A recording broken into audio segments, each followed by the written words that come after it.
All right. This is the one fall match. Who do we have up, Dutch? Oh, your first bout's P.G. Stone and Steve Pardee. Don will be announcing that very shortly. This should be a good one. Both of these gentlemen are in top condition. Good evening, ladies and gentlemen. Before announcing the first event, I'd just like to tell you people that our announcer of so many years, who's done such a great job, Frank Bonema, is in the hospital in intensive care, and hopefully, I know we all wish him the best of luck and hope that he'll be out of there shortly, because we could really like to have him back with us. The first event this evening, ladies and gentlemen, will be one fall. Introducing in this corner, 236 pounds, from Minnesota, P.G. Stone. His opponent in this corner, 232 pounds, from San Francisco, Steve Pardee. Referee for the card, Luke Brown.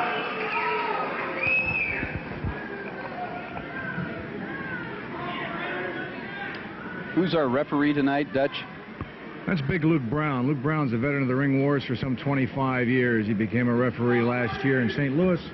Since then, he's moved out to the Pacific Northwest, and we're glad to have him. How long has Steve Pardee been wrestling? I think this is Steve's 5th year. Steve's a promising young man out of San Francisco, California. He's had the Pacific Coast Heavyweight Tag Team Championship with Hacksaw Sawyer here. And Steve is a young man to be reckoned with. We need about 20 more pounds on him, and he'll probably be the world champion.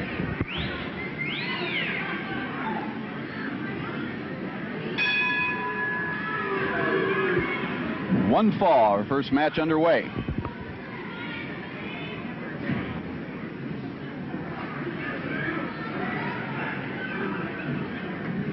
That's the way we like to see him break. Keep it clean.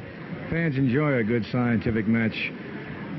Chuck, some of the more masochistic like to see the blood and gore. Personally, I like the scientific matches. Beating somebody's brains out proves nothing. You mean like the days when I used to direct and come out with you here? Is that? Yes, something like that, Chuck. I've been caught.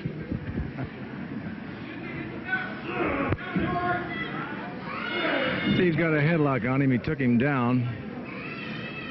Stone's trying to roll him up.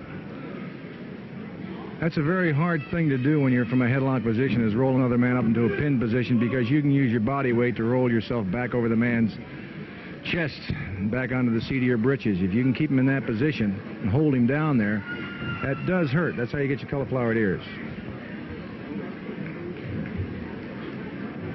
A lot of people ask me, Chuck, they say, hey, how come these guys lay around and everything? They seem, it doesn't look like they're doing much. Well, let me tell you something, folks. When some guy gets a substantial hold on you that's going to do permanent injury to you, you lay there, whether you want to or not, and hope that he makes a mistake so you can get out of it. I can reckon with that. We could do a special segment with the artwork. Oh, I don't know. That must have been awful painful to put those tattoos on his body. There's one tackle, flying tackle. Someone got out of the way. Oh, there's a body slam.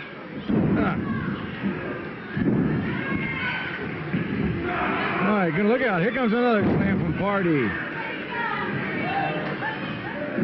Headlock back to the same hold. Good strategy on Pardee's. There's a roll-up.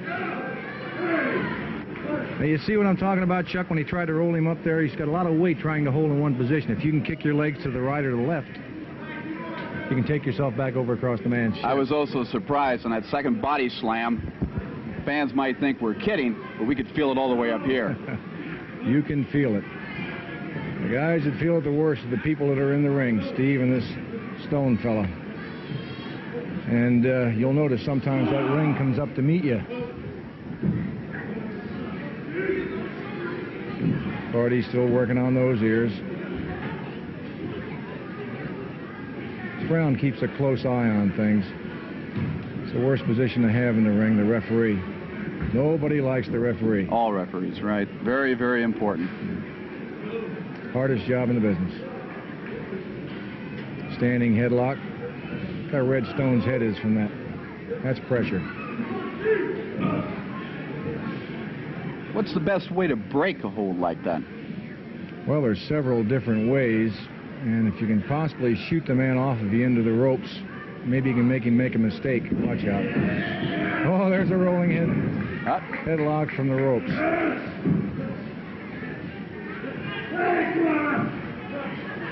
He's in the ropes there, Dutch. Yeah, the referee didn't want to mess with him, so he just rolled him out of it. This young Pardee is fast making a name for himself in this business. I can't say enough about him. He's come up quite fast. He was in here a couple of years ago. He had a hair match with Buddy Rose, and Buddy Rose beat him. Thus, he shaved his head.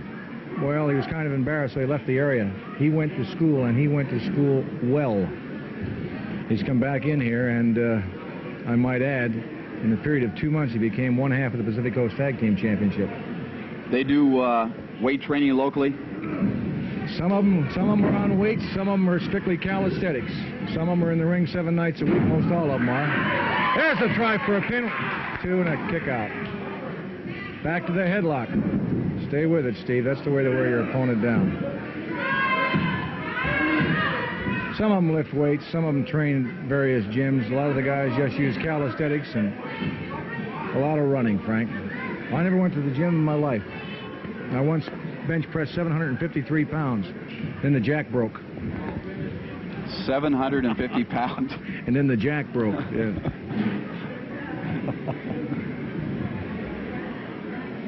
Stone is trying to counter this. He's trying to figure a way out of it. There he tried to shoot him off that time. It backfired. That's what you were talking about earlier. Now, you mentioned that kind of pushing off, but what else is there to get out of this? Well, you could slip in behind him and try for a victory roll from the reverse side of the man, taking him down from behind. Or you could go for a leg and try to raise that leg up and get him off of you. Or you could push him into the ropes. Push him face first into the ropes and get away from him. Personally, if I push a guy into the ropes face first and he doesn't turn around, I hit him behind the head. Probably used to, but I don't do that. Not anymore, yes. No.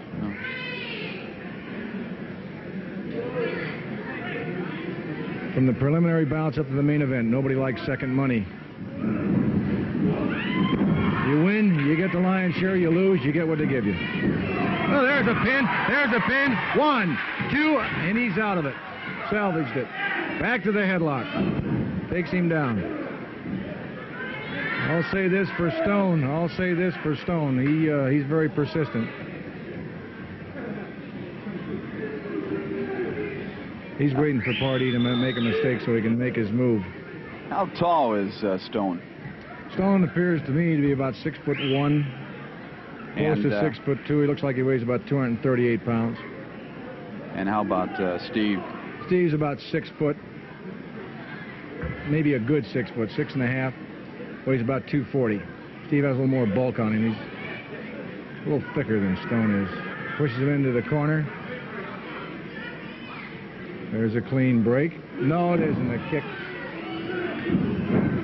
Got to protect yourself at all times. There's a forearm to the back. Another forearm to the back. That's legal as long as you don't hit the guy with your fist. There's the flat of the elbow to the back. Stomp to the head as long as you use the flat part of your foot. That's legal. Flying mare takedown and a knee drop to the chest. There's a flat sit out. Try for a pin. 1, 2. Pardee, you better get out of there a little faster than that.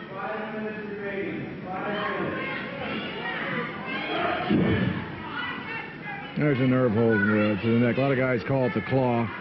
They try to get you around. Now, what is this? The trapezius up here? Chuck, yes, you know more about traps muscles up here. Trap muscles up there. Incidentally, for the benefit of you fans who never get to see Chuck Grindell, he's always behind the scenes in operations over at KPTV. Chuck trains quite arduously, and for a man of his age, 22 years old, Chuck is in phenomenal shape. He puts the rest of us to shape. I learned everything from you, Dutch. Baloney. I have to compliment you on that. You're in awfully good shape, Chuck, and you stay that way. Thank you, Dutch. There's an elbow from Pardee. Another elbow. Look out. One tackle. Oh, clothesline. That should do it. Clotheslined him. 1, 2. He got out of it. He kicked out. Boy, those clotheslines are painful. Back to that trap muscle again.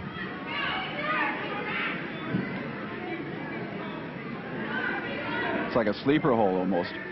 Where it isn't particularly a very strong hold, when you've got your opponent fairly groggy and you go for those nerves, you know when you're tired, like if you're playing football or if you're wrestling amateurly in high school and you get really tired and somebody gets a hold around one of your nerves, you can't fight back too much. That's right.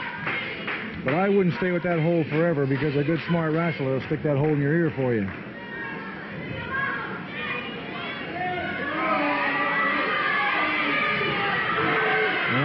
For Pardee to stay in that too much longer either. You better do something else with that man, Stone. You're going to have him all over you.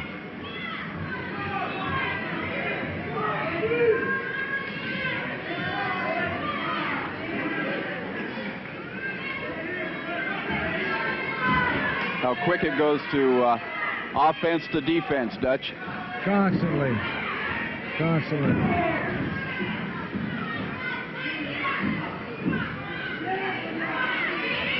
I think Pardee hurt one of his hips off that clothesline. He landed in a bad way. I think that's why he's staying down. They're faster than I thought, even from as close as we are up here. He hit him in the thigh, I thought. Yeah. Work on the inside of that thigh. You give a good forearm, but oh, that was a fist. Another fist.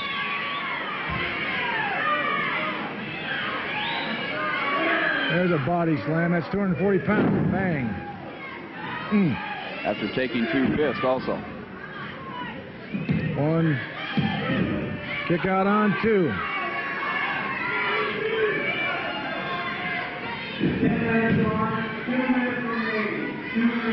They still got 2 minutes time enough for a pin.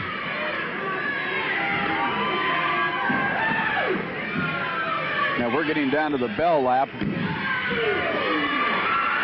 Pardee's hot. Look out. There's a foot stomper. They got shoulder block. Shoulder. 3 of them. There's an arm whip. Back body drop. Now he should have gone for a pin. Gonna whip him in again. Oh, there's a flying elbow. 1, 2, and he kicks out. Stone's a lot tougher than Pardee thinks.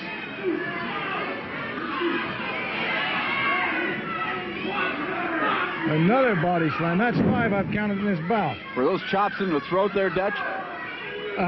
They'll tell you that it's not, but it's very close. There's an abdominal stretch. Abdominal stretch. Going into a pin. 1, 2, 3. It's over. All right. You got a winner, Steve Pardee. That was a beautiful sit-out from an abdominal stretch. You get the guy in a stretch position where he can't move, you just sit down with him, roll him up like a little taco, Frank. Listen to me. I'm so used to saying Frank Bonham, and I'm calling you. I'm sorry, Chuck. Oh, that's all right. And we almost had a comeback there, too. But Steve Pardee held out. Listen, we've got some wrestling information coming up. What's happening over here in the various cities. And, all right. Can you fill me in on some of this action that's going to be coming up in the next few months? We'll be going to Prineville tomorrow. The world champion, as you know, is coming in starting tomorrow. And if he happens to lose his title anywhere along the line, in Prineville tomorrow, Albany Monday, Portland Tuesday, Seattle Wednesday, Salem Thursday, Friday Eugene, again in Portland, and in Tacoma. If he happens to lose his title, the guy that picks up the title has to fulfill all of his contractual obligations. In other words, if Rose beats him Tuesday night, Buddy Rose, the world champion, you'll see him wearing the belt Wednesday in Seattle, and the beat goes on, vice versa. Hacksaw Sawyer wants a shot at the new champion, too, whether it be Rose or Oliver. Hack wants him here next Saturday, so we're looking forward to seeing who and what is going to be the new champion. Maybe I should be here next Saturday. Well, I hope so. All right, we're going to take a timeout after that exciting fall. Let's listen to Marv Tonkin.